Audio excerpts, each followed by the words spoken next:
La séance. Alors merci cher public. Je voulais remercier toutes celles et tous ceux qui ont pris leur adhésion depuis notre petit courrier qui s'inquiétait du fait que vraiment il fallait absolument, pour la survie du CML, il fallait que vous preniez vos adhésions. Alors merci. Merci à vous, Jo Spiegel, qui nous venez de Kirgunch. Je vais y arriver. À quelques 750 km de Toulon. Nous sommes très sensibles au fait que vous ayez accepté de participer à notre espace public. Alors, quand nous avons pensé à vous inviter, nous savions que le monde politique méritait des soins intensifs. Nombre de conférenciers venus au CML, de Marc Crépon à Myriam Revaud-Dallon, en passant par Pierre Rosanvallon, nous avaient bien décrit les problèmes auxquels notre démocratie se trouvait confrontée et s'en inquiétait grandement. Alors, dans son dernier livre, Pierre Rosanvallon, Le Parlement des Invisibles, qui depuis, on le sait, sont devenus visibles, entre parenthèses, il parlait du caractère inaudible des voix de faible ampleur. Nombre d'entre nous, à bien observer le paysage politique, commençaient à comprendre que les partis deviennent inutiles quand ils ne représentent plus qu'eux-mêmes. En somme, quand ils travaillent en chambre noire, sans aucune photo à développer. Aucun d'entre nous ne pouvait se satisfaire d'affrontements idéologiques qui se suffisaient à eux-mêmes, et les hommes que cela occupait ne voyaient plus qu'eux-mêmes. Ils ne voyaient que les lumières du pouvoir ou des médias, lumière aveuglante s'il en est, et pourtant des voix et des hommes dans les ténèbres qui n'arrivaient pas à se faire entendre étaient là et bien là. On entendait bien le grondement. Ces ténèbres portaient des noms de violence, fractures territoriales, discrimination en tout genre, discrimination éducative, salariale, querelles culturelles, religieuses, environnementales. Alors que faire ici, dans cet espace public d'initiative citoyenne, je le rappelle, qui persiste à vouloir comprendre et agir? Eh bien, je crois, inviter ceux qui n'ignorent rien de cet état des lieux de la démocratie et qui font ou ont fait la preuve qu'une autre expérience démocratique est possible. Merci beaucoup, monsieur, d'être avec nous ce soir. Merci.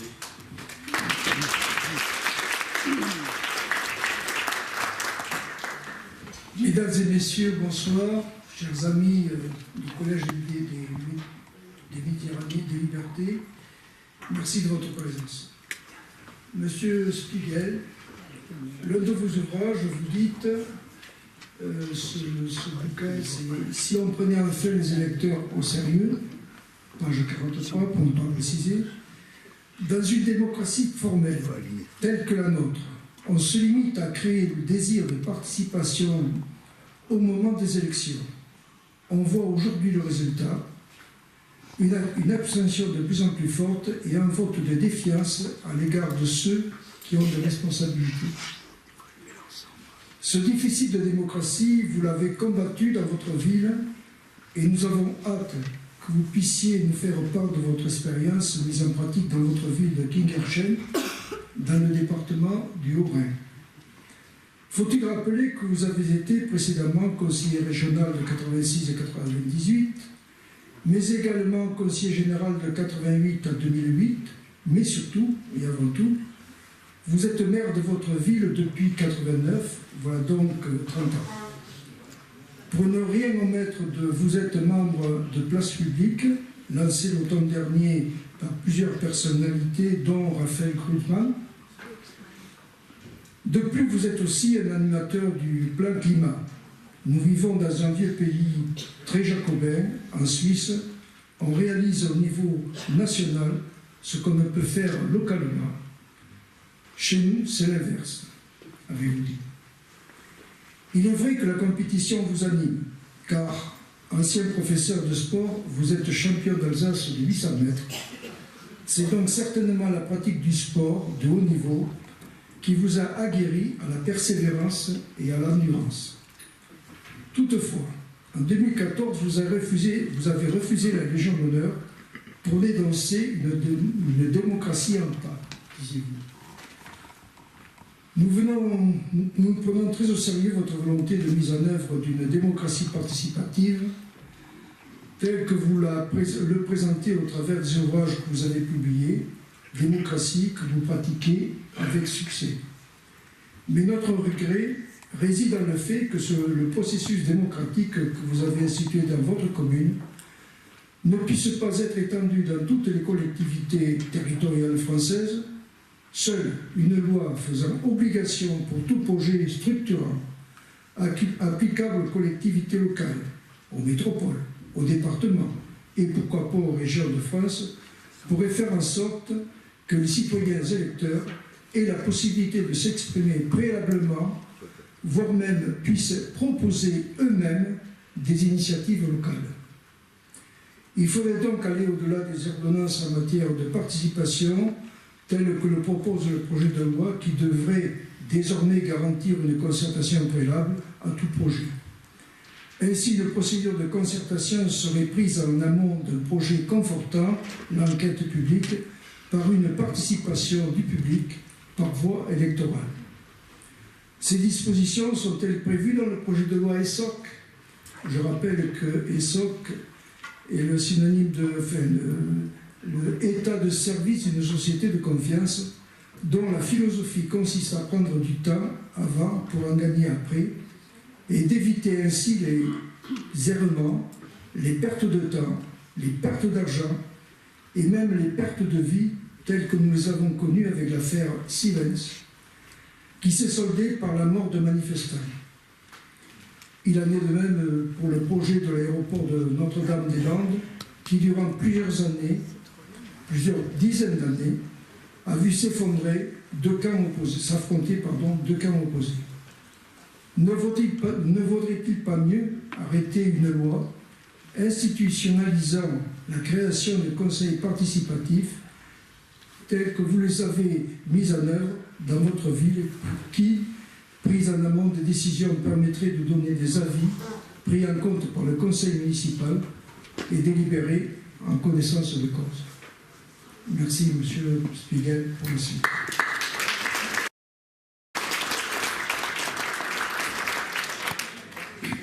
Merci beaucoup, chère madame et cher monsieur, pour ces mots d'introduction.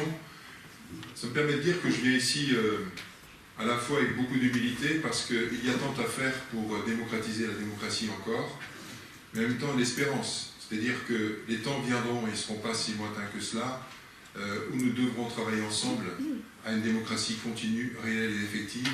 Si ces temps ne viennent pas, alors on va droit au mur. Et donc, je voudrais peut-être vous remercier d'abord de me donner l'occasion de partager avec vous une vision, un cheminement, une ambition de ce que j'appelle un retournement démocratique. Ce retournement démocratique professe en réalité que ce qui est essentiel, ce n'est pas l'élection, c'est ce qui se construit dans l'intervalle des élections. Que ce que nous devons viser en démocratie, ce n'est pas l'individu, encore moins l'individu roi, mais les citoyens, partie prenante du bien commun. Que ce qui est fécond, ce n'est pas le résultat, mais la démarche.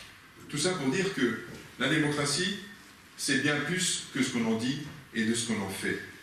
Je crois profondément qu'elle est le moteur, tout simplement, du vivre ensemble, qu'elle est le pari de l'intelligence collective, qu'elle est aussi, et j'en ferai la démonstration tout à l'heure, je l'espère, un enjeu de transformation collective et personnelle. Alors, il se trouve que dans mes interventions, parfois je m'emballe avec l'enthousiasme, et ça pourrait vous faire croire que je suis un homme de certitude. En réalité, j'ai réussi dans ce parcours d'ôter toute forme de certitude, sans doute pour ne pas tomber dans le dogmatisme, mais j'ai gardé des convictions pour ne pas sombrer dans le clientélisme, dans la démagogie et dans la posture. Parmi ces convictions, je veux retenir 3 qui donnent sens à l'écosystème que nous avons construit depuis 25 ans à Kingersheim pour développer les 3 fonctions essentielles de la démocratie: la délibération, c'est-à-dire le débat, retrouver le sens du débat, la co-construction, l'élaboration collective de propositions et la décision, mais aussi plus largement l'engagement de chacun d'entre nous. La première des convictions, c'est qu'il nous faut absolument conjuguer démocratie et exigence. Ce mot, on l'entend, on l'adresse à tous, à nos enfants, pour bien réussir, aux sportifs, pour gagner la Coupe du Monde, aux ouvriers, et on ne l'adresserait pas à celles et ceux qui sont en charge de la responsabilité de l'espace public.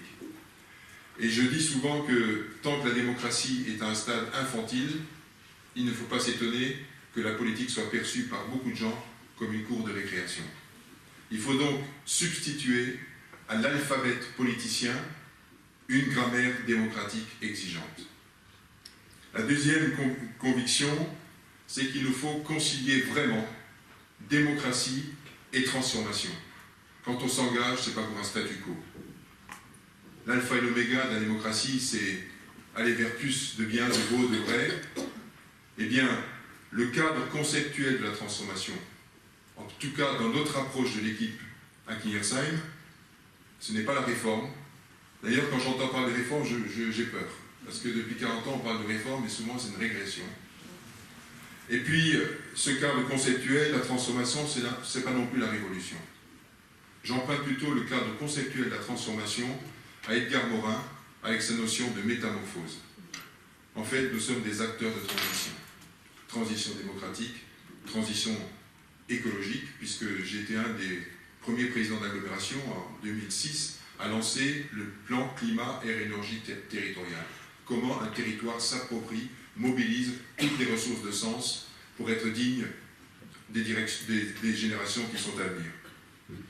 Et donc le cadre méthodologique de la transformation, ce n'est pas le consensus mou qui se décide dans l'entre-soi de quelques élus, de quelques notables, c'est les compromis dynamiques qui sont le fruit d'une construction collective. C'est deux choses complètement différentes. Je suis plutôt un enfant de Jürgen Habermas, construire des compromis dynamiques plutôt que de chanter à l'ouf. Je considère qu'il faut rassembler sur l'expression de la colère. D'ailleurs, je pense qu'on peut relier les deux, mais je suis véritablement persuadé que c'est en mettant en œuvre des méthodes, de l'ingénierie, pour construire des compromis dynamiques, pour exprimer l'intelligence collective, qu'on arrivera à progresser. La troisième conviction, elle peut paraître surprenante, elle est parfois provocante, pas du tout. En tout cas, je le dis dans toutes les enceintes. C'est aussi un cheminement personnel, c'est que je pense qu'il nous faut fertiliser la démocratie avec la dimension spirituelle, qui ne se réduit pas à la religion. Je pense que toutes les idéologies ont échoué d'avoir oublié la question du sens, la question de l'intériorité, la question du grandissement personnel et du refus absolu de l'inhumain. Et je crois que face au système et face à l'individu, il faut redonner place à la personne au sens où Emmanuel Mounier l'entendait, c'est-à-dire une personne qui est unique, singulière. Et chaque fois que j'utilise cette parole en direction des enfants, dans les écoles ou des parents, il y a une émotion partagée. Chaque personne est unique et singulière. Ça a des conséquences énormes sur l'action politique. Et quand je dis chaque personne est unique et singulière, chaque personne est en capacité d'être unifiée à elle-même, d'être en relation avec les autres et d'être en relation avec ceux qui la dépassent. C'est les trois L de mon ami Patrice Sauvage, le L du lieu, l'enracinement, le L du lien, la relation horizontale, et le L de la loi, c'est-à-dire quelque chose qui nous dépasse notre quant à soi, pour être en capacité de construire un contrat social entre nous. Ce sont ces conceptions qui nourrissent l'écosystème démocratique que nous avons construit patiemment depuis 25 ans. Le premier mandat, c'était plutôt de faire rapidement un certain nombre de choses, ce qui n'a pas empêché d'avoir la confiance des habitants à l'issue de ce mandat. Et je veux dire, dans quelles conditions, j'ai commencé à travailler sur la démocratie-construction, qui est un concept que j'utilise plutôt que la démocratie de participation, qui est devenue une tarte à la crème, y compris des élus qui ont fait des objets de communication. Et d'ailleurs, la démocratie-construction est beaucoup plus exigeante, plus inclusive que la participation. Construction, c'est le citoyen au cœur du processus de construction. Et je crois que ces convictions-là, pour avoir pris connaissance des vôtres, au Collège méditerranéen des libertés, eh bien, elles font résonance à ce à quoi vous tenez. Et c'est pour ça que je n'ai pas hésité à venir à Toulon. Vous évoquez quelque part l'émotion, le désir, la pensée. Ben voilà pourquoi il faut substituer au discours formaté la parole qui vient du cœur, qui vient de l'intelligence, une parole authentique. Vous êtes quêteurs de sens. Il nous faut affirmer en toute occasion le primat du sens. Et la question du sens, c'est pourquoi en un mot, pourquoi en deux mots et pourquoi en un mot. Elle est l'alphabet de toute fiche action, de tout projet mis en œuvre dans la commune. Et je dois dire que c'est une question qui est assez subversive, parce que souvent, l'équipe municipale, on part très souvent mécaniquement sur le programme, sur le budget, mais quel est le sens? Quel est le sens? Et puis, vous parlez d'espérance. Il nous faut construire, en effet, des chemins d'espérance, qu'en s'offrent à nous, en réalité, que des boulevards d'irresponsabilité, liés à un système de délégation permanente de pouvoir, qui devient souvent une délégation permanente de responsabilité, et une forme d'assistanat civique, qui est l'alliance objective entre l'oligarchie, qui n'est pas seulement nationale, elle peut exister aussi localement, et ceux qui sont cantonnés dans l'IACA et Faucon, parce qu'on ne les associe jamais. Et peu cela, les invisibles, qui se sont rendus visibles dans les ronds-points de France. Et ça a du sens. Ça veut dire depuis 40 ans, ils cherchent à être considérés comme des citoyens, pas seulement comme des électeurs, c'est le titre de bouquin, pas se moquer des électeurs. Ne pas s'occuper des gens que pour les élections et les oublier comme citoyens dans l'intervalle des élections. Et donc merci à chacune et chacun d'entre vous de consacrer un temps de réflexion et de débat à la mère de toutes les questions, qui est la question démocratique, qui, évidemment, vous l'avez compris dans mes premiers propos introductifs, ne peut pas se réduire à un vote, à des institutions, à un régime. La démocratie, résumée Hannah Arendt, c'est organiser l'espace qui existe entre les gens. Et donc la démocratie, c'est l'affaire de tous et c'est tout le temps. C'est dans ma famille, c'est dans mon quartier, c'est dans ma ville, dans mon village, et je suis partie prenante. C'est le jeu responsable, c'est organiser l'espace qui existe entre les gens. Et donc, la question que je vais développer devant vous, ce n'est pas la question de la 6e République théorique, institutionnelle, tout cela, je suis assez favorable, mais je me méfie des grands discours. Je pense que l'essentiel même de la révolution démocratique, ça touche aux pratiques démocratiques. Et donc, les questions fondatrices qui sont posées pour les élus que nous sommes au début de chaque projet, elles sont les suivantes. Comment associer les citoyens au processus de décision? Comment coproduire de l'intérêt général? Comment construire du commun à partir de la multitude des avis, des envies et des désirs? Comment susciter l'intelligence collective? Comment relier le singulier et l'universel? Comment donner sens à l'égalité démocratique? Et j'observe qu'il est ahurissant de constater que de toutes les activités humaines, c'est la démocratie qui peut le plus facilement produire la pire des médiocrités. C'est quand même incroyable. Je suis issu du monde sportif, je n'ai jamais vu quelqu'un briller dans la médiocrité. En politique, c'est possible. Il y a des Trump, il y a des Orban, il y a des Salvini. Enfin, pour moi, je m'engage. C'est une forme de médiocrité absolue. Il est curieux de voir aussi combien la démocratie a été squattée par la politique. Et si on ne veut pas que la politique soit l'affaire de quelques-uns, il faut donc que la démocratie soit l'affaire de tous. Il est affligeant de constater qu'en matière de langage démocratique, nous sommes restés à bien des égards des analphabètes, bloqués à la lettre E des élections, à la lettre D de décision descendante, à la lettre P de partisans et de postures politiciennes. Regardez même comment se prennent les décisions dans les grandes assemblées, et pas seulement à l'Assemblée nationale, dans les conseils municipaux, dans les conseils départementaux.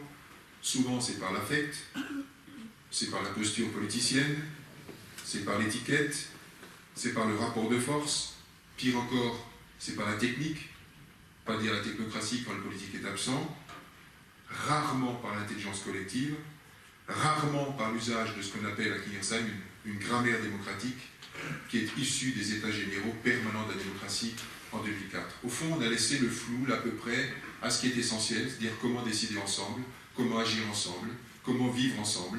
Et donc, moi ce que je propose, c'est qu'à partir de la réalité du terrain, on puisse donner une forme de lettre de noblesse à la politique et donc à la démocratie. Nous avons vu surgir, vous l'avez dit, les uns et les autres, dans les ronds-points de France, d'abord dans les marches pour le climat, surgir l'urgence écologique, Et je ne suis pas sûr que tout le monde est bien conscient de ce qui est en train de se passer. Quand on entend les 15 000 scientifiques en 2017 dire que si on n'augmente pas, si on ne développe pas, si on ne change pas de paradigme vraiment pour produire, consommer, se déplacer, chauffer, animer les villes autrement, refuser l'artificialisation des terres, bien en 2030 on atteindra la bascule vers l'irréversible. Quoi qu'il arrive, quoi qu'on fasse demain, c'est la bascule. Et donc on est dans l'urgence écologique. Et en même temps, c'est étonnant, en même temps, dans les ronds-points de France, on va surgir les cris d'urgence qui viennent des profondeurs. Ce n'est pas d'aujourd'hui. Ce n'est pas seulement par rapport au président Macron, c'est depuis 40 ans. C'est l'urgence sociale. C'est de dire des gens différents qu'on n'a jamais entendus, qu'on ne voit même pas venir dans nos conseils participatifs, qui nous disent, à la face du monde, on veut juste une chose, nous voulons vivre dignement. Et puis ils disent, on en a marre d'être des électeurs et ne jamais être compris, on en a marre des promesses non tenues, et je considère que ce mouvement, au-delà des questions, des épiphénomènes d'agressivité ou de violence qu'il faut absolument condamner, mais profondément, je crois que ce mouvement est historique. Et il faut le prendre avec sérieux. Moi, j'ai pris une position très modeste, très humble, très prudente, en disant que pour une fois, les politiques, taisez-vous. Faites silence. Écoutez ce qui se passe. Prenez le temps de comprendre ce qui se passe et ce qui nous devons véritablement changer. Quand j'ai vu déjà quelques politiques qui sont saisis de l'opportunité, mettre le gilet jaune, je me dis, mais quelle absurdité, mais quel cynisme. On ne peut pas laisser ordonner les citoyens s'exprimer par eux-mêmes, il faut toujours que les politiques s'en mêlent. Et donc, ces éléments m'ont beaucoup marqué, comme ont marqué l'idée que même à ce moment de réflexion, quand on voit comment on systématise ou on ramène à des slogans des questions aussi importantes que la démocratie, quand aujourd'hui les Gilets jaunes revendiquent le RIC, sans doute, on pourrait peut-être en parler dans le débat, je pense qu'il faut une forme de droit d'interpellation, de référendum, ça permet d'oxygéner, mais ça ne peut pas se réduire à ça. Et quand j'ai lu ça, j'ai tweeté sur ceci, et qui résume notre philosophie d'une démocratie qui se veut à la fois exigeante et continue. Je disais que pour rendre la démocratie vivante, je ne peux la réduire ni à un bulletin de vote une fois tous les 5 ou 6 ans, ni à un grand débat, ni à un RIC, mais à redonner sens à la représentation, à rendre bonne et légitime toute décision, et donc à associer systématiquement les citoyens au processus de décision, et par là même coproduire de l'intérêt général. C'est de cela dont je veux témoigner, avec humilité, parce que nos pratiques démocratiques s'enrichissent des questionnements, et nous avons toujours des préoccupations que nous mettons à l'ordre du jour. Parmi ces préoccupations, je veux en tenir 3. La question de nous interroger en permanence sur la qualité démocratique, ce que j'appelle la HQD, la haute qualité démocratique.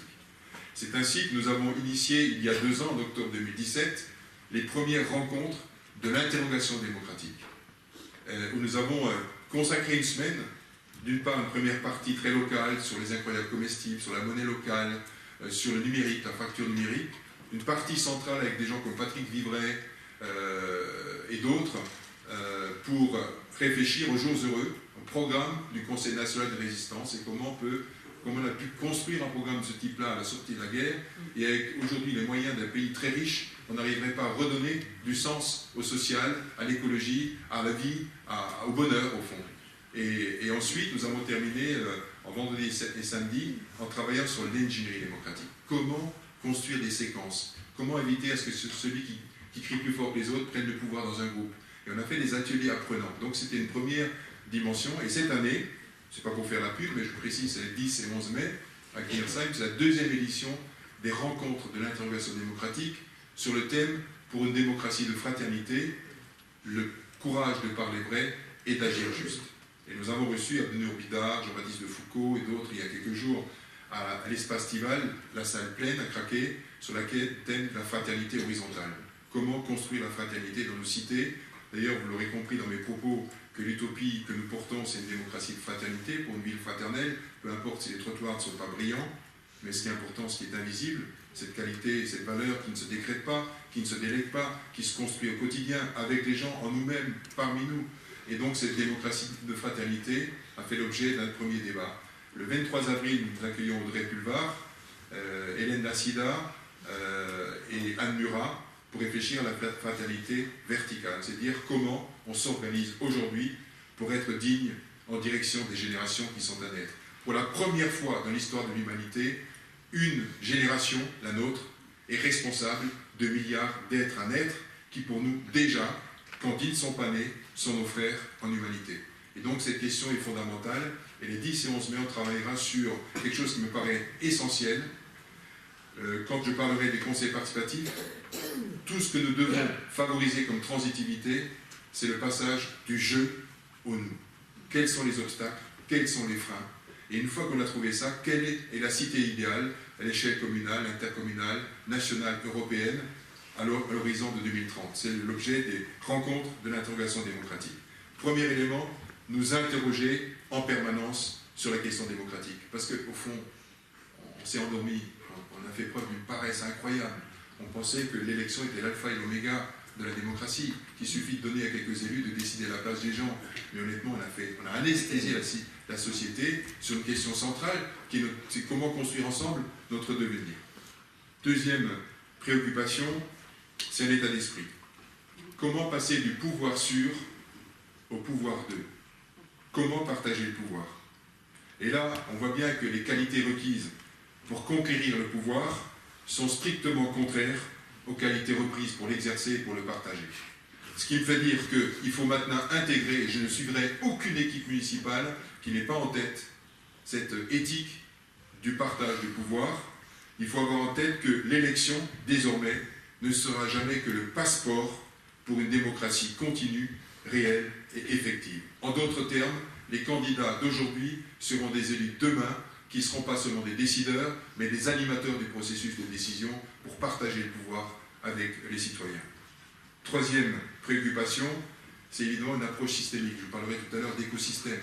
Parce que la démocratie, ce n'est pas quelques trucs par-ci, quelques trucs par-là. C'est quelque chose de cohérent et c'est assumer l'interdépendance entre les différentes décisions qu'on peut prendre.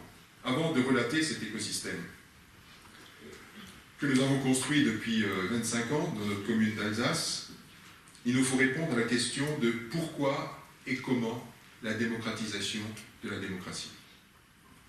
Pourquoi et comment comprendre la transition entre ce que Dominique Schnapper appelle la démocratie providentielle, essentiellement passive, électorale, descendante, partisane, pour tout dire très souvent infantilisante, vers ce que j'appelle une démocratie construction.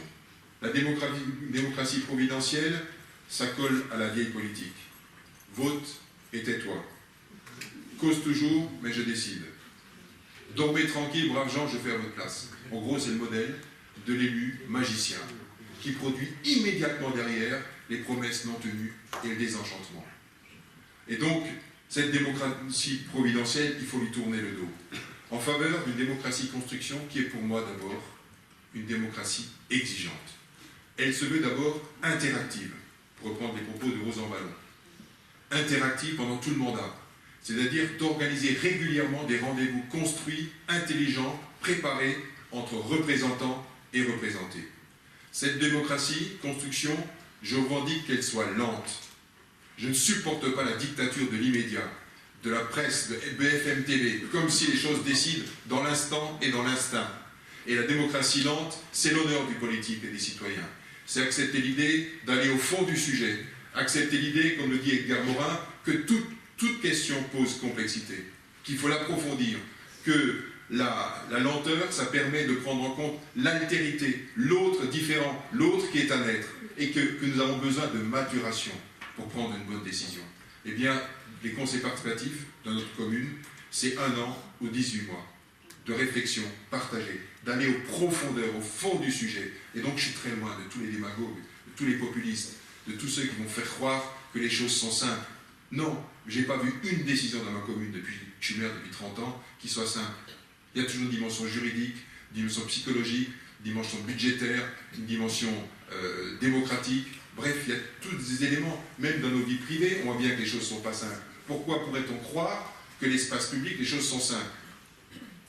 Et donc, démocratie interactive, démocratie lente, et puis, là c'est mon utopie, mais je crois que c'est dans ça qu'il faut aller, et en France on est capable de le faire, une démocratie édifiante. comment, dans une séquence démocratique, nous favorisons le passage du jeu singulier, responsable, vers le nous citoyen solidaire.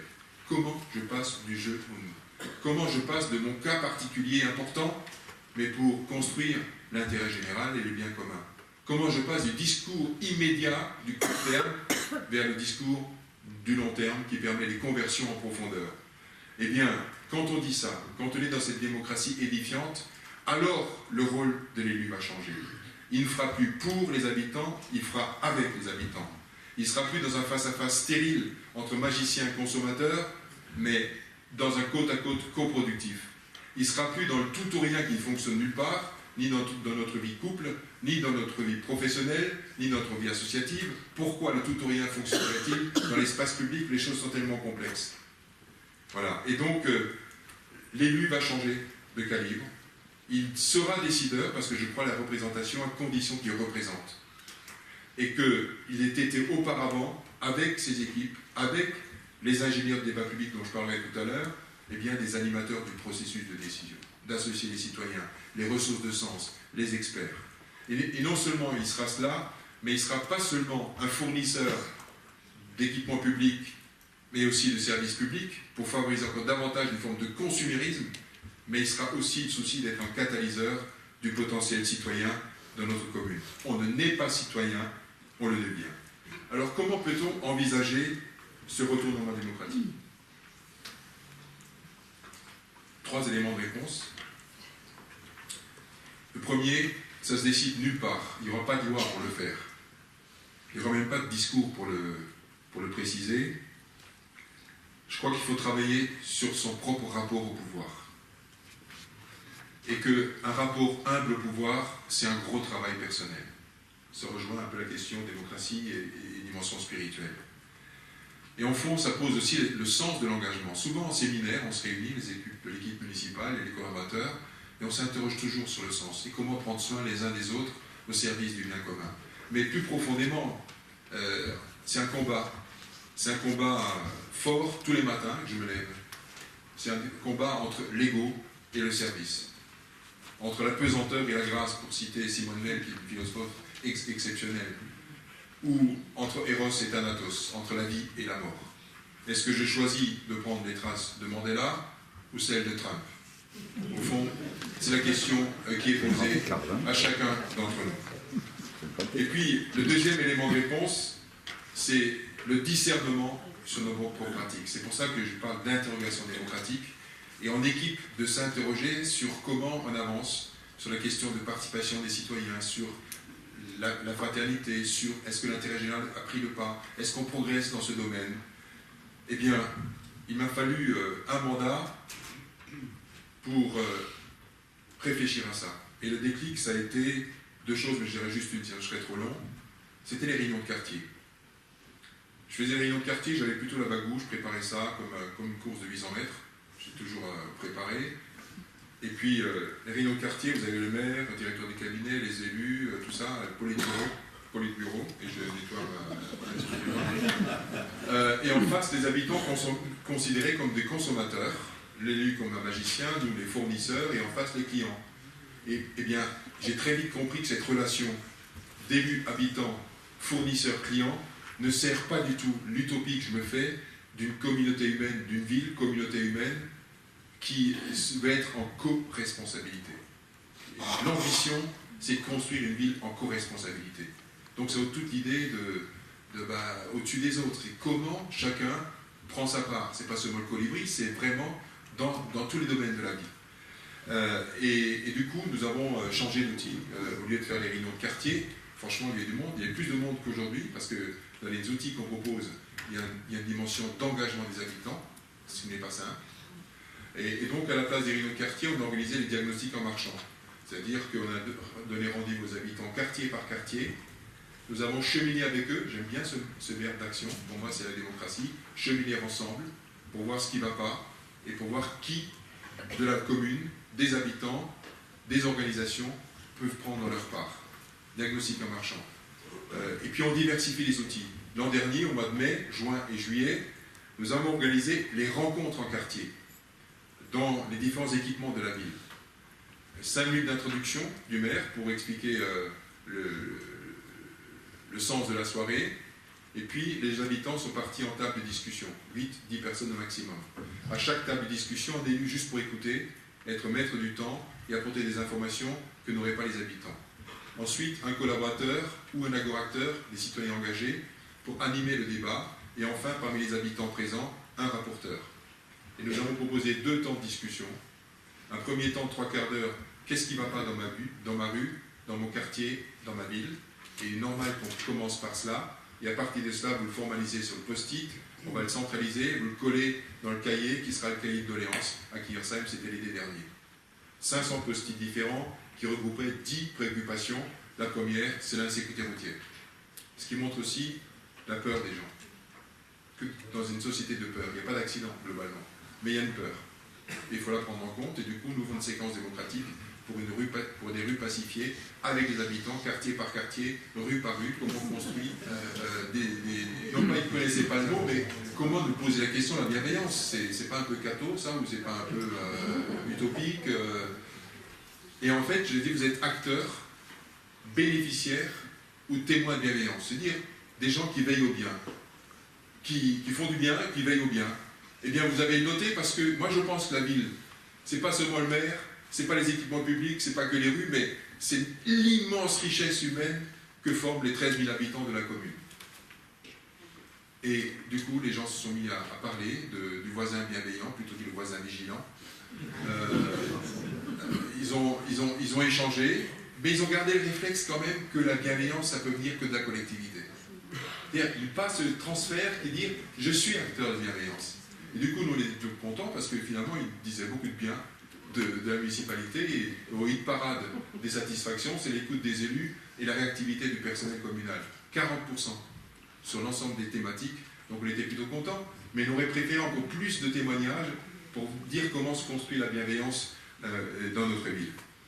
Troisième élément de réponse, c'est évidemment le constat d'un système à bout de souffle. C'est ce qui m'a fait renoncer à Légion d'honneur ou d'autres, c'est un geste emblématique, mais en fait, l'herbe n'est pas plus verte à Kiersheim qu'ailleurs, mais je pense qu'on a eu cette intuition il y a 25 ans déjà de ce qu'il disait aujourd'hui. J'ai bien compris que les limites de la démocratie électorale, tout à fait essentiel, le vote, mais on voit bien que les ingrédients pour parvenir au vote, c'est les mêmes ingrédients que le marketing commercial, c'est-à-dire la séduction pour gagner, et donc des promesses forcément non tenues, et derrière le désenchantement et le discrédit. Se poser la question de savoir, en France, est-ce qu'il est possible de parler vrai pour être élu? Regardez les grands hommes d'État, que je pense à Mendès France, qui a duré que 7 mois, c'est dire qu'il était un grand homme d'État, Procard et d'autres, le parler vrai, c'est pas aussi simple que ça lorsqu'on est dans une logique d'élection. Mais pourtant, c'est comme une condition essentielle. Séduction, caricature, plus c'est gros, plus ça marche, et en direction des gens, souvent les plus modestes. Et puis, la posture politicienne, je le dis d'autant plus que longtemps j'étais l'opposant systématique du président du Conseil général dans le Rhin, ça faisait rire tout le monde. La presse notait tout, moi j'étais très content, j'ai une forme de jouissance égotique, évidemment, mais après le coup, après avoir fait quand même un peu le travail d'intériorité, je me suis dit que la posture, il n'y a pas pire que ça. C'est-à-dire qu'au fond, on cherche des arguments pour s'opposer, et la majorité sert des arguments pour dire qu'ils ont raison tout seuls. C'est la posture politicienne que les gens ne supportent plus. Ça crée directement le discrédit, et les gens ne croient plus aux partis politiques traditionnels, et ça donne le désenchantement, ça donne le discrédit, le soupçon, la victimisation, l'abstention majeure, le vote de colère, et bien sûr aussi le discrédit des partis traditionnels, qui doivent refonder complètement une pensée. Et à côté de ça, évidemment, il y a la monarchie présidentielle, toute l'organisation, à mon avis, c'est complètement dépassé. Mais à côté de ça, je tiens à le dire, il y a aussi un système qui s'est développé dans notre pays, mais aussi dans le monde occidental, directement lié, je pense, à une forme d'ultralibéralisme et de marchandisation des consciences. C'est un système qui s'appelle l'individualisme, qui n'a rien à voir avec l'individualité, qui est une conquête de la liberté personnelle, qui est remarquable. Il y a une conquête de la liberté des femmes et des hommes, mais l'individualisme, c'est un système dont Emmanuel Mounier disait qu'il nous rend étrangers à nous-mêmes, étrangers aux autres. C'est les moi d'abord, tout et tout de suite. Ça va nous tuer, ce truc-là. Associé aux inégalités, associé à l'anesthésie démocratique, la paresse démocratique, ça crée ce qu'on est en train de voir. Salvini en Italie, peut-être d'autres chez nous, Enfin, c'est quand même assez décevant. Alors, juste, ce cheminement, je l'ai éprouvé, et je vous le dis, chaque mot que je peux utiliser ici, je l'ai éprouvé. En tant qu'élu, pour aller très vite, je l'ai éprouvé dans un luxe que je me suis donné avec l'accord de mon épouse et de mes enfants, c'est de prendre de temps en temps des moments d'aller de retour entre la pensée et l'action, le temps d'aller réfléchir, de penser plutôt à Hannah Arendt que la rue de Solferino à l'époque, plutôt Emmanuel Mounier que des théoriciens différents, Lévinas, comment envisager plutôt que dévisager. Et puis, je me suis astreint à des moments de silence. C'est absolument terrible pour un politique, mais sans doute aussi pour les gens de responsabilité. C'est une sorte de fuite en avant par rapport même à la réalité de notre finitude. Je me demande d'ailleurs si les politiques ne sont pas tellement accrochés à leur mandat, juste parce qu'ils ont peur de mourir. Au fond, il y a une dimension psychanalytique qui est à voir, il y a une sorte de fuite en avant permanente, on charge l'agenda, ça nous permet d'éviter notre condition humaine. En tout cas, je n'étais pas loin de penser ça à un moment donné, en disant, mais il faut que tu vives ta vie un peu autrement et arrête de courir après le temps. Puis je l'ai éprouvé en tant que maire d'une commune de 13 000 habitants, toute proche de Mulhouse, avec l'idée, depuis le départ, 89, d'axer notre travail, notre mission, notre engagement sur 3 axes. La dimension humaine, l'enfant au cœur du projet, l'éducation et la culture. Deuxième axe, la transition écologique, notamment avec le plan climat que nous avons beaucoup développé depuis 2006. Et puis la transition démocratique que nous avons commencé au 2e mandat, c'est dans les années 97-98. Je peux le développer pour pas être trop long. Et puis je l'ai prouvé en tant que militant de l'intercommunalité, au sens de la coopération entre les communes. C'est la dimension la plus exigeante de la démocratie. C'est quand même mieux que de s'ignorer et chacun construire sa salle polyvalente, quand on peut mutualiser, quand on peut jouer la solidarité, quand vous avez à 5 km d'intervalle des villes riches et des villes pauvres, c'est absolument scandaleux. La fracture territoriale en France est inacceptable. C'est comme la fracture sociale, ils l'ont dit aussi les Gilets jaunes. Bien, cette question de l'intercommunalité, je suis un militant d'interco, sauf que il y a juste un problème, c'est que comme partout nos gouvernants, qu'ils soient de gauche ou de droite, ont repris le modèle de la mondialisation, ils appliquent au territoire la métropolisation, et donc ils considèrent, contrairement au pape François d'ailleurs, que l'étendue est plus importante que le processus. Or moi je pense que c'est plus important, c'est le processus plutôt que l'étendue. Nous en Alsace, on est rentré dans un immense truc qui n'a pas de sens, qui s'appelle le Grand Est, qui a été décidé sur le coin de table par François Hollande, j'avais honte, et qui se traduit par forcément une approche technocratique, parce que comment voulez-vous pratiquer la démocratie à cette échelle-là? Comment voulez-vous faire adhérer des gens lorsqu'on construit des pouvoirs locaux en oubliant le vécu, l'histoire des gens? Comment voulez-vous qu'on construise l'organisation des pouvoirs locaux? Et je me fâche en tant que conseil général et conseil régional, quand au fond, on ne se pose pas la question simple, quelle est l'organisation la plus cohérente, la moins coûteuse, la plus opérationnelle, qui tienne compte de l'usage des deniers publics, qui tienne compte de la démocratie vivante, qui tienne compte du vécu des habitants. Voilà, tout cela pour vous dire que l'écosystème dans notre commune, pour résumer, c'est 6 balises auxquelles nous tenons. Je vais les exprimer maintenant. La première balise, elle est la condition de toutes les autres. C'est-à-dire qu'avant de parler de démocratie-construction, il faut juste qu'on soit exemplaire en matière de démocratie de représentation. Et donc, ça nous renvoie d'une part à l'éthique de l'action publique, et ça nous renvoie à un autre rapport humble au pouvoir. L'éthique de l'action publique, l'intégrité, il faut encore le dire. Je pense d'ailleurs ici l'occasion de dire que face à un tout petit pourcentage d'élus pourris, il y en a qui sont réélus brillamment d'ailleurs, je ne veux pas faire de nom, mais vous avez compris, il y a 550 000 élus locaux qui sont, au-delà des sensibilités politiques, des fantassins de la République. Et que sans eux, que deviendrait le contrat social de notre pays? Que deviendrait le pacte républicain? Donc au-delà de toutes les insuffisances, c'est des femmes et des hommes qui s'engagent. 80% d'entre eux sont des bénévoles. Donc je ne suis pas du tout dans le discours, les élus tous pourris, moi ça me fait mal. On ne peut pas dire ça. Il faut critiquer l'oligarchie, les 300 personnes en France qui décident un peu de tout, ok. Mais pas les élus locaux, le brave maire du village qui n'arrive absolument pas à indemniser les élus locaux, qui en prennent plein la figure. Non, c'est l'honneur du politique. Mais à côté de ça, vous avez des gens qui sont dans les tuyaux, dans les lobbies, tout ça, l'intégrité absolue.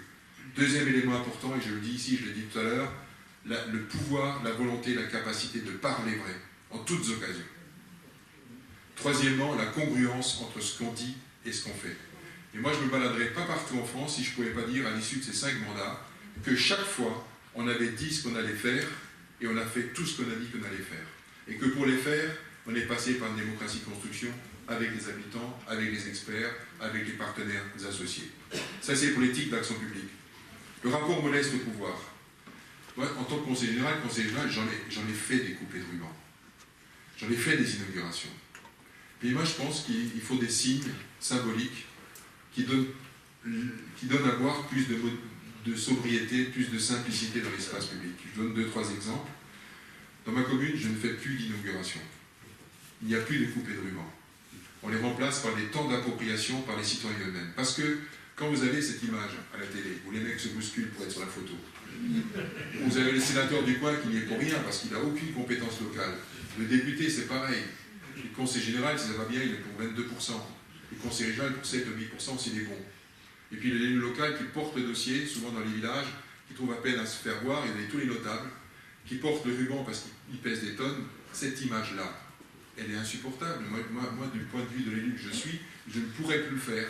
Parce que ça donne l'impression que, finalement, nous sommes propriétaires de ce qu'on a fait. En réalité, nous sommes juste de passage, au service du bien commun, de nos villes et de nos territoires. Et donc, quand on fait un projet est réalisé, les habitants deviennent copropriétaires. Lorsqu'on a ouvert le parc des Gravières au cœur de la ville, 8 hectares, c'est à la sortie de l'école, première heure des vacances, les gamins sont tous pris possession du parc des Gravières, ça leur appartient en présence des parents. Autre exemple, les vœux du maire. Le vœu du maire, je peux vous dire que je suis plutôt j'étais un athlète pas très doué, mais très volontaire et beaucoup d'entraînement. Les vœux, l'écriture, c'est pas mon fort, mais quand je m'y mets, c'est pas trop mal. Mais il faut beaucoup de temps. Et donc, j'ai passé mes vacances de Noël, avec l'accord de mon épouse, entre guillemets, de mes enfants, de toute ma famille, à construire mon discours du maire. Et en général, quand vous regardez bien, un maire, quand il s'exprime, il parle rarement mal de ce qu'il fait. Le discours du maire, qu'on le veuille ou non, c'est pas un compte-rendu de mandat, c'est un éloge à l'autosatisfaction. Et c'est comme ça qu'on le présente. Et un jour, mon épouse, qui est la plus critique de toutes les critiques, elle a raison. C'est vraiment pas mon officinat d'Ados, quand je dis quelque chose de bien, souvent elle me dit cool, Joe, cool. Elle m'a dit un jour, écoute, je comprends bien que tu sois content qu'il y ait 1000 personnes, que la salle soit bondée, qu'il y ait tellement de monde, tu fais ton concert, ton discours merveilleux, les petits fours et tout, mais tu as déjà posé la question de savoir pourquoi les gens viennent. C'est pour les petits fours ou pour ton discours? Et évidemment, la réponse était dans la question et j'ai changé complètement il y a 5-6 ans, non, 7 ans maintenant, et c'est devenu les vœux de Kingersheim. Avec un spectacle à l'extérieur, un pot modeste offert par les arboriculteurs, les gens se souhaitaient la bonne année, c'était convivial, c'était pas nous sur le pédestal, c'était super sympa, ça ressemblait à Kingersheim. Autre élément important, c'est la transparence. La transparence. Lorsque nous choisissons les jeunes lycéens qui sont candidats pour remplacer le personnel communal qui part en vacances, depuis le début, j'ai tout de suite considéré, je ne savais pas à quel nom, à quel principe, sur quels critères j'allais choisir 30 jeunes pour remplacer le personnel communal sur les 100 candidats. Et donc, nous procédons au tirage au sort. Et ça se fait à la maison de citoyenneté dont je parlerai dans quelques instants. Je peux vous dire que ça vaut tout l'or du monde, y compris sur l'image qu'ont les gens du politique. Ça vaut tous les équipements sportifs qu'on a fait, le CREA, le centre culturel.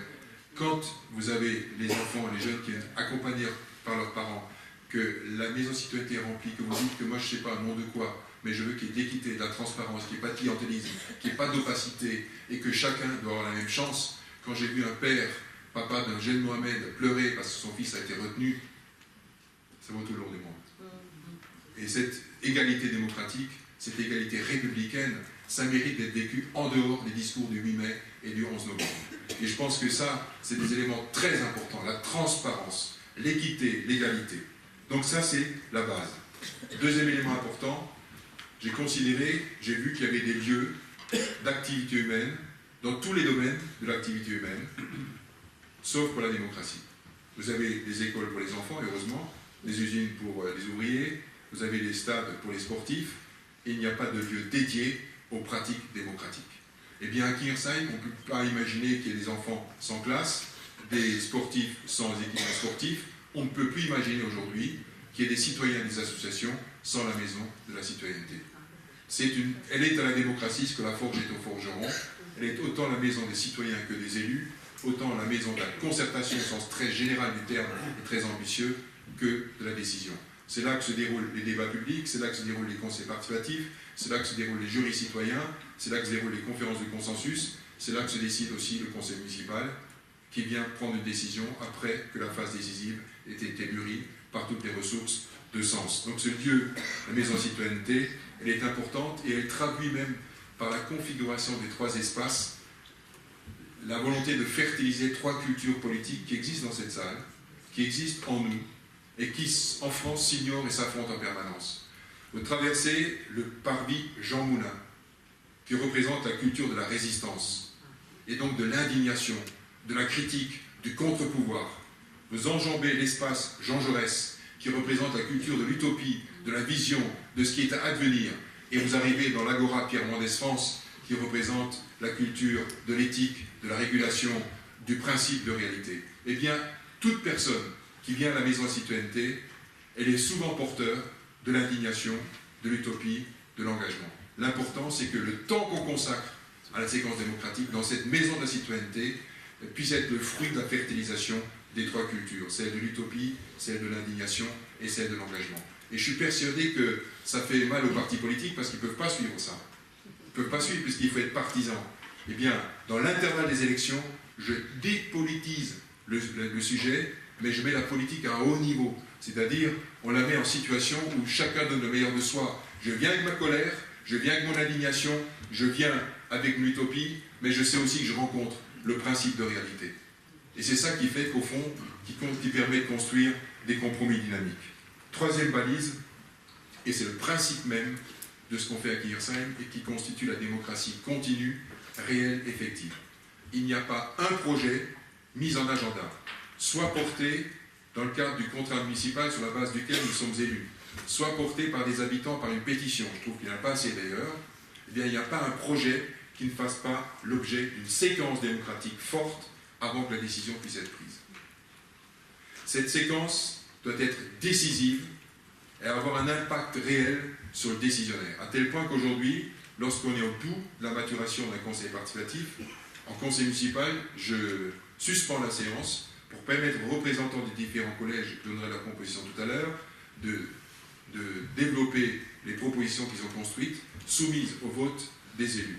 Et ces élus, finalement, peuvent décider comme on cueille un fruit mûr, puisqu'on a eu le temps de la maturation, de la démocratie lente, de la participation, d'aller au fond du sujet. Au fond, je n'oppose jamais, je lie la démocratie construction à la démocratie de représentation. Il y a un impact réel entre la phase décisive et la phase décisionnaire. Ça veut dire que je demande aux adjoints, aux porteurs politiques, aux habitants qui préparent la séquence démocratique, qu'ils aient le souci d'épanouir toute la grammaire démocratique qui est née à partir des États généraux permanents de la démocratie en 2004. Il faut qu'il y ait à la fois cette volonté de donner du sens pour que les gens comprennent le sens de ce qui est mis en agenda, ou à l'inverse, c'est une pétition, qu'on se mette à l'écoute. Pas écouter, se mettre à l'écoute. Premier temps. Deuxième temps, donner le temps au débat, le temps qu'il faut. Débattre. Débattre, ça ne veut pas dire construire une proposition. Débattre. Avoir le courage du conflit. Il y a la démocratie, c'est aussi la conflictualité. L'acceptation qu'il y ait des désaccords, qu'il y ait des peurs qu'on met sur la table. Je n'ai pas vu un projet, pas un projet structurant qui n'ait fait pas l'objet de résistance et de peur de la part des gens. Et je comprends. Donc, d'où l'importance de la maturation aussi. Et donc cette séquence, et pour moi, une séquence démocratique est essentielle. Il faut donc un impact, et donc toute la grammaire démocratique. Sens, débat, co-construction, décision et engagement. Je reviendrai sur la co-construction, c'est la pierre angulaire. C'est la partie la plus importante. L'élaboration collective, c'est ce qui manque dans tous les processus de décision en France. Parce que la grande question de l'après-grand débat, c'est pas le débat, c'est pas les décisions, c'est comment on va co-élaborer, comment on va prioriser, qui va prioriser, comment on va co-élaborer le projet de transition et de transformation que revendique le Français aujourd'hui. Comment ça va se faire? C'est ça la question.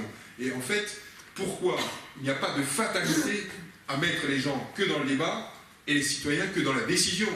Tout le pari avec IRSAIM, c'est de mettre les élus, les habitants dans la partie, la zone de rencontre où on co-élabore, on co-construit les propositions. Et ça, c'est la partie centrale. Pour faire quoi après? C'est pour mieux décider ensemble. Mais dans ma taxonomie démocratique, la décision, elle est politique, mais elle est aussi personnelle. C'est-à-dire que je parle plutôt d'implication que de décision.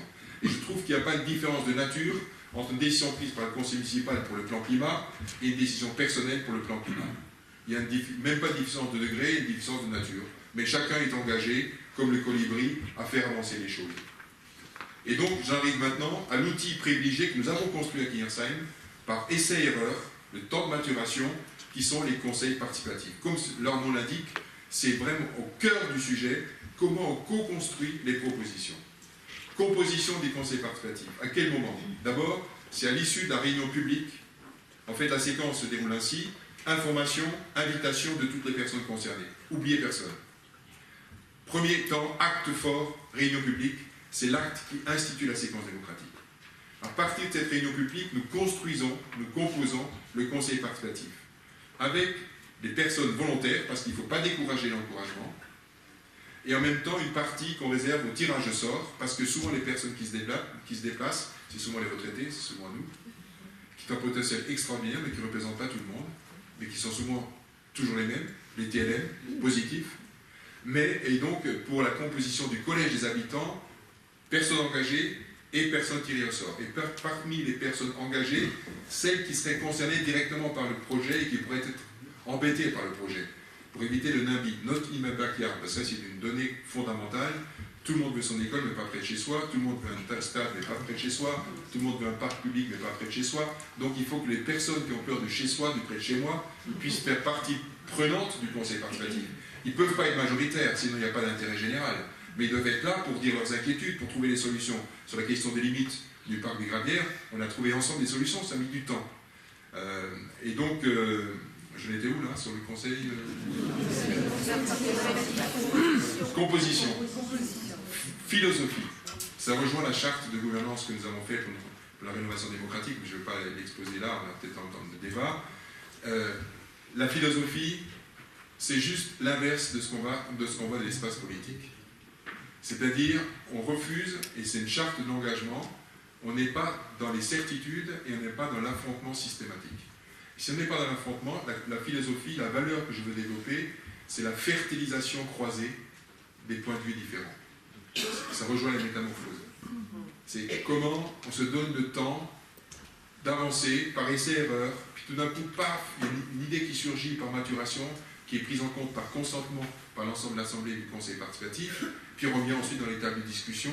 Bref, c'est un élément essentiel, c'est la fertilisation. Il y a plusieurs conditions de réussite, je le dis, par rapport à celles et ceux qui veulent s'engager dans la vie publique.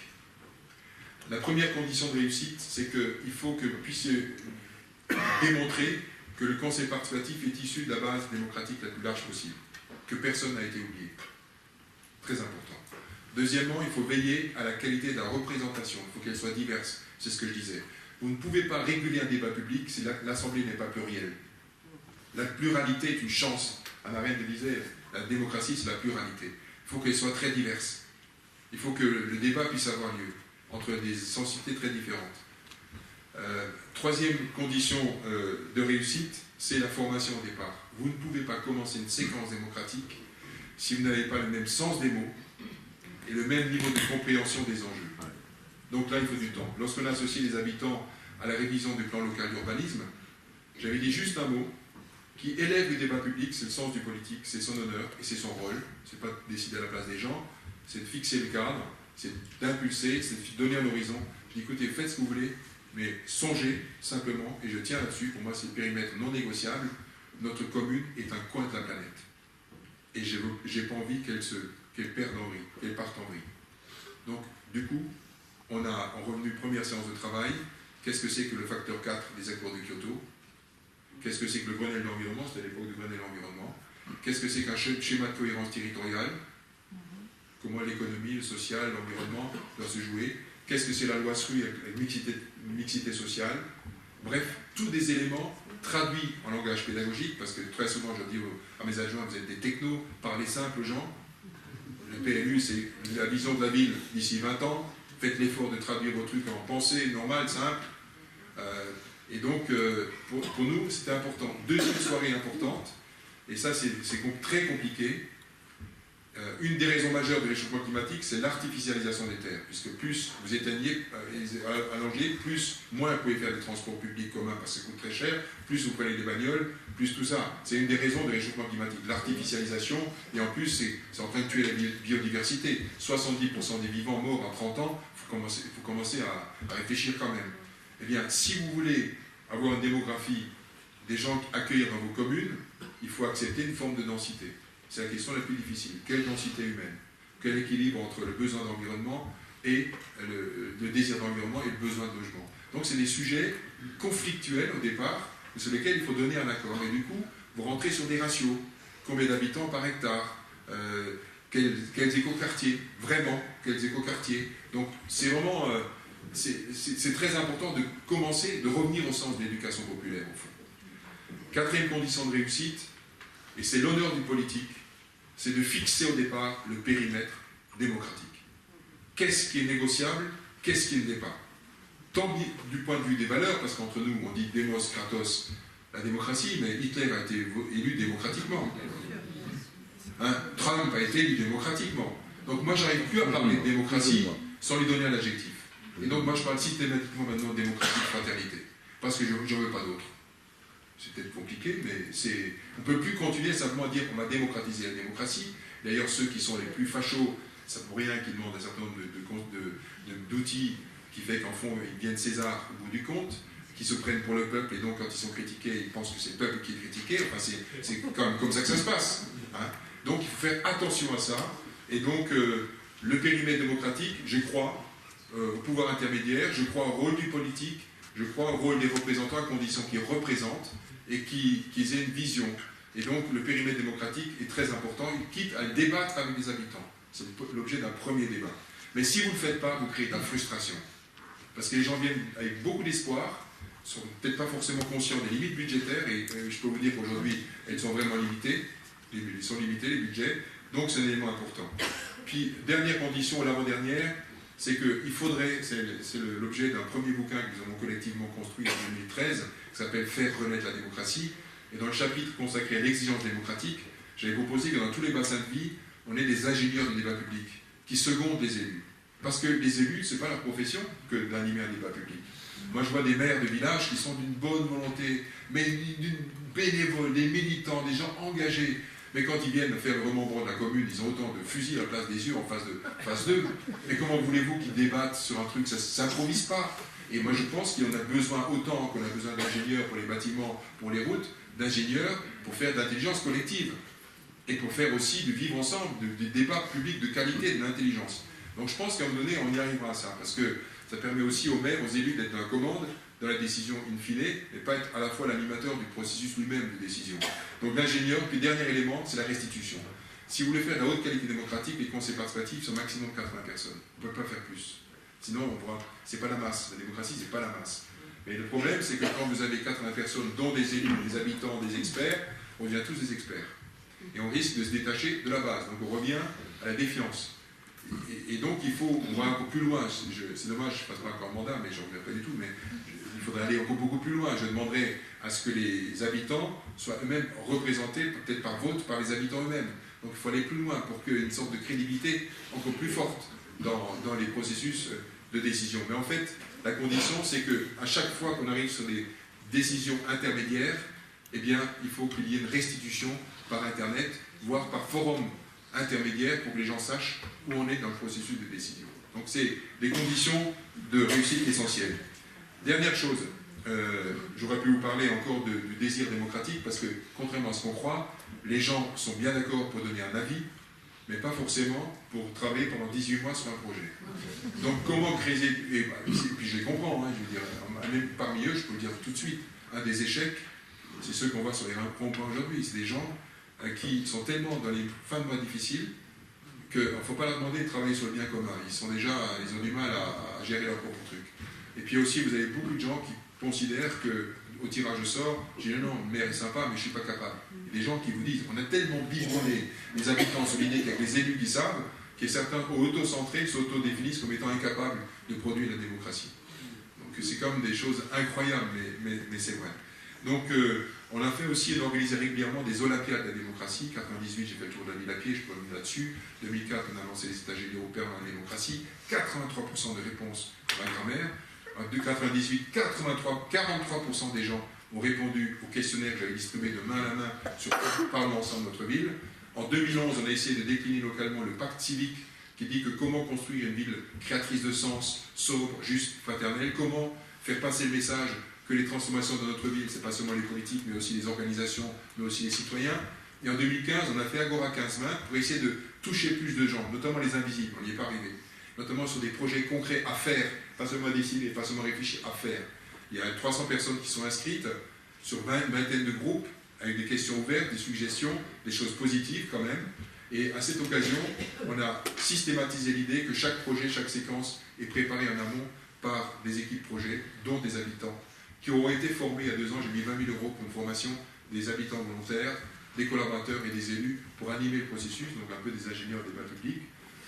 On a créé un conseil communal de la démocratie. C'est plus le maire qui met en agenda la séquence, mais c'est une assemblée formée majoritairement d'habitants engagés de la municipalité et des associations fédératrices qui se réunit toutes les 6 semaines. C'est le conseil communal de démocratie qui ne décide pas, mais qui anime les séquences démocratiques, donne sens et fait le suivi. À côté de ça, il y a un autre élément important, c'est la 6e balise, c'est que on va essayer de faire en sorte de mieux décider ensemble, mais on fait en sorte aussi, quand je parlais de catalyseur de citoyenneté, de permettre aux habitants qui le souhaitent d'être partie prenante de projets, d'initiatives dans la ville. Et c'est ainsi que nous avons créé, il y a, avec les États généraux en 2004, un fonds d'initiatives citoyennes qui permettent à des personnes qui veulent œuvrer pour vivre ensemble, ici ou ailleurs, d'être soutenues par la ville. L'exemple le plus merveilleux, mais c'est l'exemple must, c'est une association éco-citoyenne qui est venue me voir. Alors je venais de préempter un vieux bâtiment industriel, pour avoir un lieu pour pratiquer un marché paysan, et puis à terme un restaurant associatif bio, etc. J'ai dit, écoutez, je vous mets à disposition ce local communal, mis à disposition. Au bout de 3 ans, je suis venu me voir, ce qui est arrivé est arrivé. Il me dit, on ne pourrait pas le réactualiser, le réhabiliter, un beau bâtiment, etc. On a un gros débat en municipalité. Est-ce qu'on est capable de dégager 1 million d'euros supplémentaires sur le contrat de mandat? C'est difficile. J'ai fait le pari, je suis allé au forceps. J'ai dit, il faut y aller, il faut soutenir. Il n'y a pas que la ville qui fait des projets, c'est les associations. Aujourd'hui, c'est un restaurant associatif. On a mis à disposition un terrain agricole pour la permaculture, circuit court, épicerie bio, repas bio, 17 emplois créés, et ça marche du tonnerre de Dieu. Du bonheur. Ça s'appelle les Chênes. Vous passez avec Clignancourt, c'est pas une ville qui se visite, mais c'est une ville qui se vit, notamment à table, aux Chênes. Donc, récemment, on a une association mulhousienne qui s'est baptisée Association Clignancourt-Saint-Moise. On a mis à disposition un bâtiment communal résiduel pour faire un éco-fab lab, qu'on appelle aujourd'hui la FALA, faire avec les autres. J'en termine. Sans doute un exposé trop long pour vous dire que, au fond, en conclusion, vous avez compris qu'il y a 3 choses qui émergent et qui sont au cœur du défi démocratique, qui ne sont jamais mises en avant, qui font partie de l'impensé démocratique. Ces 3 choses, c'est le commun, c'est la limite et c'est la transcendance républicaine. Le commun, c'est pas l'addition des envies, c'est pas la sommation des égoïsmes, c'est pas la moyenne des avis. Si c'est pas ça, c'est quelque chose qu'il faut co-construire ensemble, le commun, retrouver un rapport au commun. Et c'est l'antidote de l'individualisme. Deuxième chose, la limite. J'ai entendu un candidat présidentiel en 2007 dire que tout était possible. Mais non, tout n'est pas possible. Le déni de la démocratie, c'est dire que tout est possible. Mais non, moi je dis non, il y a des limites. Face à l'hubris d'abord, et puis il y a des limites, parce que le monde est fini, parce qu'on ne peut pas tout faire. Et donc, c'est important que je parle du périmètre démocratique, c'est le sens des limites. Et la 3e chose, c'est la transcendance républicaine. C'est-à-dire comment dépasser le quant à soi. J'aime bien ce mot-là, transcendance. J'ai pas peur de l'utiliser. Mais c'est quelque chose qui renvoie d'ailleurs à l'universel. Une des phrases de l'Agora Pierre Mendès France, c'est une citation de Pierre Mendès France, qui disait que dès qu'un homme trouve un sens universel à son action, fût-elle humble ou modeste, il découvre en lui un citoyen. Il y a toujours une part d'universalité dans une décision. Et puis je termine sur la question de la légitimité de la décision. On a compris qu'aujourd'hui, la décision ne tient plus tellement de qui la prend, mais comment elle est prise. Et on m'interroge souvent de savoir pourquoi il y a un tel décalage entre les élections locales, nous gagnons chaque fois au premier tour et très largement, et les élections nationales, où ce n'est pas ma sensibilité politique qui passe très fortement. Comment comprendre ça? Et moi je pense, mais je vais rester très humble, dire qu'on a essayé de faire épanouir 4 formes de légitimité, parce qu'il n'y a pas qu'une. La première légitimité, c'est la légitimité de la promesse électorale. Et plus on est élu par le scrutin majoritaire, nous c'est très souvent entre 60 et 70%, plus nous devons tenir la promesse. Et c'est la première légitimité, c'est de dire ce qu'on fait et faire ce qu'on dit. À l'inverse, je m'arrive à la situation nationale, moins le score est important, plus il faut faire appel à une autre légitimité, qui est une légitimité par le processus d'associer les citoyens. Et ça, c'est très important. Puis il y a 2 autres formes de légitimité, vous l'avez compris, qui est importante, c'est la légitimité par les résultats. Il se trouve qu'au début des projets, souvent les gens avaient peur, parfois c'était contesté, mais c'est fait avec les habitants, et donc les gens disent oui, il y a des impôts, mais j'en ai pour mon argent. La légitimité par les résultats. Puis dernière chose, c'est la légitimité par le symbole, je vous l'ai dit, il y a des choses simples, il faut remettre de la modestie, il faut mettre de la simplicité dans l'espace public. Je termine par une citation et par une réflexion personnelle. La citation est en lettres d'or, à ma droite, dans l'Agora Pierre Mendès France, elle est d'Hannah Arendt, qui dit que le pouvoir naît quand les hommes travaillent ensemble, il disparaît lorsqu'ils se dispersent. Et moi je dis simplement que la démocratie construction, vous l'avez compris, n'est pas autre chose que le pari fou, d'une démocratie de fraternité, qui n'a rien à voir avec le bisounours. Cette fraternité invite à relier le dedans et le dehors, le haut et le bas, l'ancien et le nouveau, le je et le nous. Vous l'avez compris, en d'autres termes, tout est lié, tout est donné, tout est fragile et tout est politique. Merci de m'avoir écouté.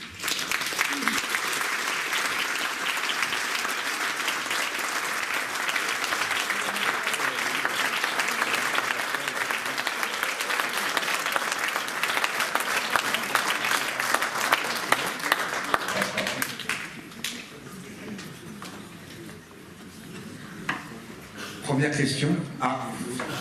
Fais le tour. Oui, oui.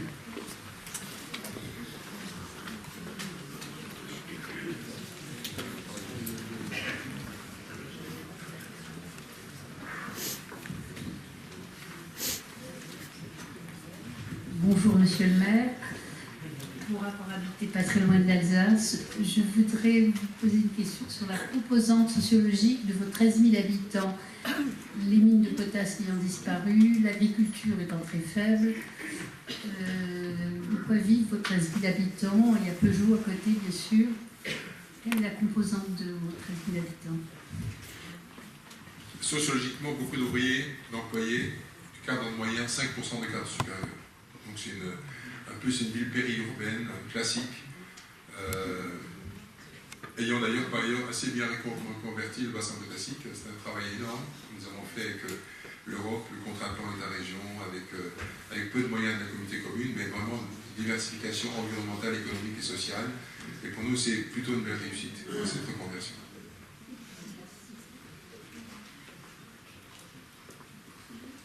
Autre question?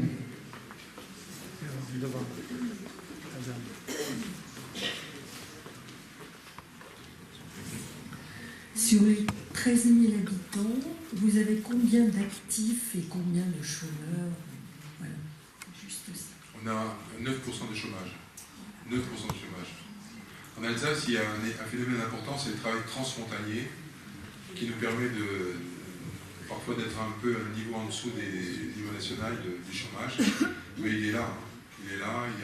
Puis dans ma commune, il y a vraiment des gens qui sont à l'épicerie sociale et solidaire, c'est-à-dire des gens qui touchent moins de 7 € par jour. Donc des gens notamment des familles monoparentales.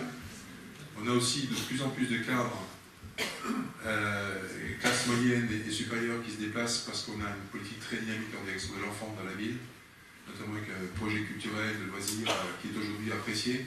Donc voilà, mais ça représente vraiment en gros ce qui existe dans le territoire de l'agglomération mulhousienne. Monsieur, qu'il me soit permis de regretter que vous ne soyez pas au gouvernement. Mais je crois que ça ne serait pas simple. Je voulais vous demander aussi si vous avez réussi à faire des émules et si ce que vous nous proposez pourrait s'appliquer à des grandes métropoles. Dernière question, que pensez-vous du grand débat? Merci, monsieur. Vous avez l'art des questions essentielles. Hein. Alors, sur les émules, autant il y a 10 ans, j'ai l'impression que je parlais un peu dans le désert, et ce que nous faisions à Clignersheim était perçu, peut-être pour les élus, pas bien compris en fait. Pour beaucoup d'élus d'ailleurs, il y a une sorte d'imaginaire. La démocratie serait une forme de démagogie, réunion publique, ou les barricades, mais pas quelque chose d'exigeant. Alors qu'en réalité, progressivement, mes collègues ont compris qu'il y a de l'exigence. La question posée, c'est le changement d'échelle. Alors, changement d'échelle, là où c'est déjà fait, c'est au niveau de l'agglomération toulousaine. J'ai été longtemps président, j'avais déjà imprimé une marque sur la participation démocratique. Là, il se trouve qu'elle a fait un vrai retournement en direction d'une équipe qu'on n'attendait pas aux commandes, mais que au bénéfice d'un changement de réduction de mandat d'un sénateur qui était président de l'agglo, nous avons préféré faire confiance à un maire d'un village de 1000 habitants qui est complètement en phase avec la démarche que je proposais, et donc maintenant la gouvernance au sein de l'agglomération est désormais une gouvernance partagée. Quelques exemples. Le bureau exécutif qui globalement décide à la place des gens n'a plus qu'une option, et je tiens beaucoup à ça puisque je reste conseiller communautaire délégué, je ne peux plus être vice-président, mais je suis en charge de toute la transition écologique avec une task force, une équipe, etc. C'est ce qui me plaît. L'idée, c'est que le bureau exécutif n'a pas à décider à la place des gens, il est là comme comité d'impulsion. Il met en agenda, il met en perspective, il organise les ateliers projets, les rencontres, etc. Deuxième élément très important, le débat. J'ai institué le forum tous les 2 mois, le forum, de son nom romain, le forum, qui associe sur des questions très diverses et sur l'exposé des décisions qui seront prises au conseil d'agglomération, des sujets sensibles pour que les gens puissent en débattre et éventuellement corriger le tir. Et ces forums réunissent à la fois les élus communautaires, les élus municipaux qui sont souvent largués par rapport à l'interco, les membres du conseil de développement. Personnellement, j'ajouterais aussi les gens des conseils participatifs et autres dans les communes qui commencent à se faire. Mais on n'est pas à ce stade-là. J'irai plus loin, mais le forum existe. Troisième élément, à la place des conseils participatifs, nous avons mis en place le même outil qui s'appelle les ateliers projets. Ils ne vont pas assez loin, mais en tout cas, il y a une volonté de faire en sorte qu'un projet se co-construit avec les élus communautaires, les élus municipaux concernés, les membres du conseil de développement, les experts extérieurs, les collaborateurs intérieurs. Donc on est sur l'échelle de l'agglomération. On pose la question, comment faire, et c'est des questions qui sont posées à l'échelle nationale, régionale. Ce qu'on peut transférer à tous les niveaux de décision, c'est l'état d'esprit dont j'ai parlé. C'est-à-dire qu'au début d'une grande décision au niveau national, le représentant, le président, qui pourrait devenir plutôt un animateur du processus de décision, quand je dis animateur, pas lui, mais toute la structure, se poserait la question, comment sur cette question-là je vais associer les citoyens, le représentant et le pouvoir intermédiaire? Comment, dans un sujet aussi compliqué, dans un pays corporatiste, je vais créer les conditions de la coproduction de l'intérêt général? Quel temps il faut pour le faire? Comment je vais faire du commun à partir d'un multitude des avis et des envies des uns et des autres? C'est des sujets compliqués. C'est beaucoup plus compliqué de le faire. C'est pas sûr qu'on réussisse. Mais je pense que l'état d'esprit aujourd'hui, ça doit être ça, devant les grandes questions d'intérêt général. Évidemment, ça ne plaira pas aux partis politiques, parce que chaque parti a sa spécificité. Mais de construire de l'intelligence collective sur des grands sujets, moi, ça peut se faire à toutes les échelles. Sur le grand débat, j'ai co-signé une lettre ouverte avec d'autres innovateurs démocratiques, avec des gens comme Démocratie Ouverte, pour dire au président que ce qui est important, c'est ce qui passe après le grand débat, qui prend un grand risque de la façon dont il va faire. Et nous pensons qu'on aurait imaginé que soit créée une assemblée citoyenne tirée au sort qui représente toute la société. Et pas dans cette assemblée des élus aussi, bien sûr, un peu comme les conseils participatifs dans la commune.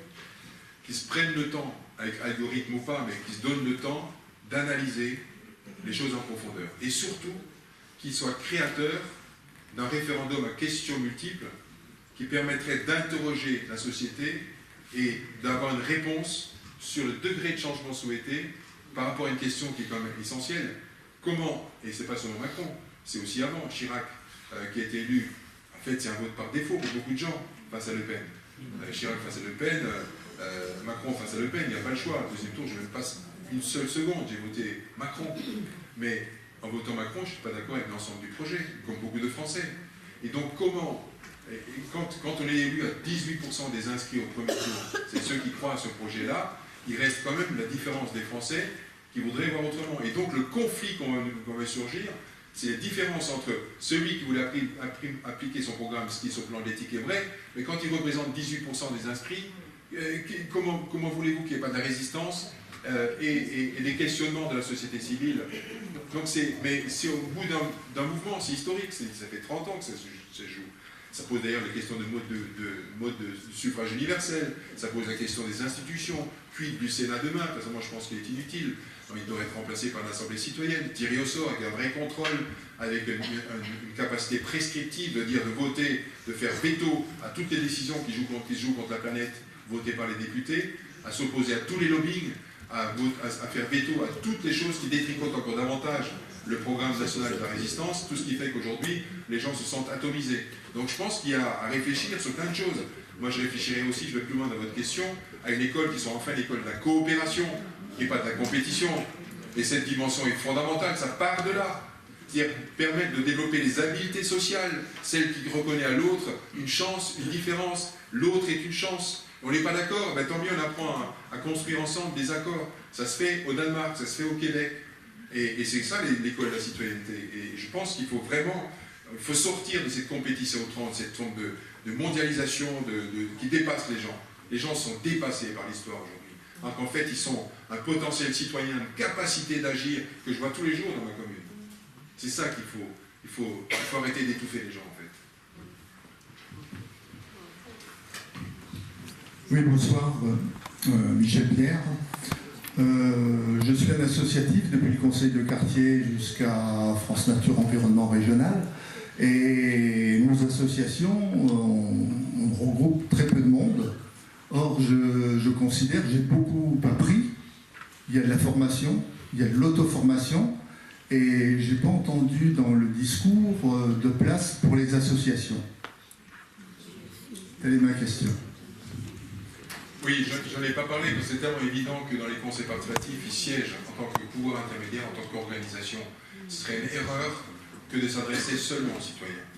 Et la régulation des débats passe aussi par des gens engagés qui connaissent le terrain, qui savent de quoi ils parlent, et donc les associations fédératrices, parce qu'il y a aussi beaucoup d'associations consommatrices. Il faut arrêter le discours angélique sur l'association. Moi, je vois des associations qui sont là pour demander la subvention et qui seront que des consommateurs. Je vois des comités de direction qui sont les mêmes depuis 30 ans. Donc il y a une forme d'engagement qui se sclérose. Et à côté de ça, on a une vie associative qu'on veut développer. Évidemment, lorsqu'on a, nous, perdu 1 million de budget de fonctionnement sur 11 millions, on a préservé les moyens à la fois à la politique de l'enfant dans la ville et à la fois la vie associative et en même temps personnel de la ville. Voilà, 13e mois et demi, ça j'y toucherai pas. Le personnel communal est un personnel remarquable, qui travaille remarquablement. Donc il y a 3 priorités, on ne touche pas là. On essaie de tenir jusqu'au bout. Et bien la vie associative, c'est pareil. J'ajoute d'ailleurs, puisque vous parlez de vie associative, j'insiste beaucoup, j'ai parlé de transparence. Eh bien, toutes les subventions sont définies pas par le maire, mais par l'Office municipal des sports et par le conseil communal de la vie associative qui réunit l'ensemble du monde associatif en indépendance de la ville. Et c'est ces 2 organismes-là, avec les associations sportives, culturelles et autres, qui ont défini les critères de subvention en direction des associations. Et le conseil municipal ne fait que valider les propositions de cette assemblée associative qui travaille sur des critères objectifs et de transparence. Donc oui, la vie associative, d'autant plus que l'association que nous avons favorisée en 89 en arrivant en responsabilité, c'est une association à vocation culturelle, éducative, artistique, qui s'appelle le CREA, le Centre de rencontre, d'échange et d'animation. On a la chance d'arriver dans une ville, en fait, où mon prédécesseur ne voulait pas faire trop de choses. Il n'y avait pas d'impôts, certes, mais en même temps, il n'y avait pas grand-chose. Et donc, on a eu la chance d'inventer un peu une structure qui soit ni MJC ni centre social, mais les deux en même temps. Et qui joue essentiellement sur la place de l'enfant. On n'a pas tous les moyens de tout faire, mais comment on a favorisé l'éducation artistique, la danse, le cirque pour les jeunes. Donc et comment on a réussi à faire émerger, encore une commune de 11 000 habitants, un festival qui s'appelle le Festival Mobix, le théâtre jeune public, qui est aujourd'hui reconnu à l'échelle nationale et qui rassemble 20 000 personnes aujourd'hui sur 10 jours. Donc je suis un peu allé plus loin que votre question, mais évidemment, les membres d'associations, j'ai vécu des trucs extraordinaires, juste pour dire, l'association. On a vécu l'autre jour un moment, mais alors magique. On vit des moments magiques en démocratie de participation. J'ai souhaité qu'on favorise les personnes qui s'engagent. Parce que je l'ai dit, dans ma taxonomie démocratique, la partie la plus exigeante, c'est l'engagement. Quand Stéphane Hessel avait sorti son bouquin « Indignez-vous », il a trouvé un succès énorme. Et comme c'est un mec intelligent, il s'est dit « je ne peux pas rester simplement sur une dimension indignez-vous ». Il a fait un deuxième bouquin « Engagez-vous ». Il avait 10% de vente, pardon. Donc la question de l'engagement. Et donc, chaque année maintenant, on organise la soirée de l'engagement. Et on a donné la parole aux membres des conseils participatifs, aux personnes qui accompagnent les crises sociales et solidaires, aux associations, à l'entreprise qui essaie de travailler un statut de scope pour sauver l'entreprise. 21 témoignages. Ils avaient chacun 2 minutes, chaque fois entre poupées, de la musique et tout. Les gens sont des témoignages à pleurer. Des gens qui vous disent des choses, mais avec beaucoup d'authenticité. Vous savez, on ne fait plus remise des médailles, tout ça. C'est pas le truc, mais ils témoignent de ça. Et à la fin, moi, j'arrivais plus à rentrer. C'était minuit, les gens, on cassait la croûte ensemble. Mais c'est des moments magiques et ça donne envie aux gens. Ils disent, je repris l'énergie. On repart. On est plusieurs. Alors, aux journées citoyennes, parce qu'on a lancé les journées citoyennes il y a 7 ans, 700 personnes samedi pour désherber, peinturer les trucs dans l'école, enfin, faire en sorte que les gens s'engagent. Et donc, il ne faut pas oublier ça. Il ne faut pas être dans un registre démagogique de consumérisme absolu, parce que ça va nous flinguer les uns et les autres, mais considérer que chacun a un potentiel, chacun a sa mesure, mais qu'il est de s'engager. Une dernière question. Oui, monsieur le maire, bonsoir. Vous avez évoqué le rôle des élus et surtout le rôle des citoyens dans votre démarche participative, mais il y a un autre acteur important, ce sont les services de l'État. Quels sont-ils efficaces dans cette démarche que vous avez mise en place ces dernières années? En clair, jouent-ils le jeu? Merci. Alors, merci de poser la question sur la question des partenaires associés, puisque évidemment, on n'est pas tout seul. L'État est de moins en moins présent auprès des collectivités. Vous avez les départements, vous avez les structures, les agences, etc. Mais on n'oublie jamais, dans le collège, les partenaires associés, les experts, parce que je crois beaucoup à l'expertise, contrairement aux fachos qui ne croient pas à l'expertise. L'expertise est importante, elle permet d'objectiver le débat. Et non, je dis fachos parce que souvent on dit les fonctionnaires, les experts, etc. Non, les experts, ça a du sens et je les respecte. Mon collaborateur, mon directeur général des services, il est dans ce rôle, je suis dans le mien. On se respecte mutuellement. Et je pense que Fabrice Carr, mon directeur général des services, il serait ici, il vous délivrerait le même message. Mon directeur de service technique vous délivrerait le même message. Donc les services de l'État, oui, sont présents. Lorsqu'on a fait la révision du plan local d'urbanisme, lorsqu'on a travaillé avec les habitants en écoquartier, ils ont été brillants. Vraiment, on a besoin d'eux. On avait pour ça l'agence de l'urbanisme, on avait l'agence culturelle, on avait l'agence des territoires, le DRAP, et les services de l'État étaient présents, comme reflétant d'ailleurs le sens de la République, le sens de l'intérêt général, et nous apportant en effet une réflexion de l'expertise tout à fait essentielle. Bien, je crois que nous allons devoir conclure. Vraiment, c'était un moment démocratique absolument formidable. Je voudrais simplement rappeler que la démocratie est un lieu vide, qui risque d'être vide si nous ne l'habitons pas. Or, vous habitez et les habitants de votre ville, vous l'habitez de façon magnifique. Alors j'ajoute pour finir que quand on vous entend parler de votre ville, je ne dirai pas où j'habite, mais j'ai quand même l'impression de vivre dans un désert démocratique. Et j'ajoute pour finir que le monde devient commun quand il devient l'objet de dialogue et d'action commune. Voilà. Merci infiniment pour votre présence parmi nous ce soir.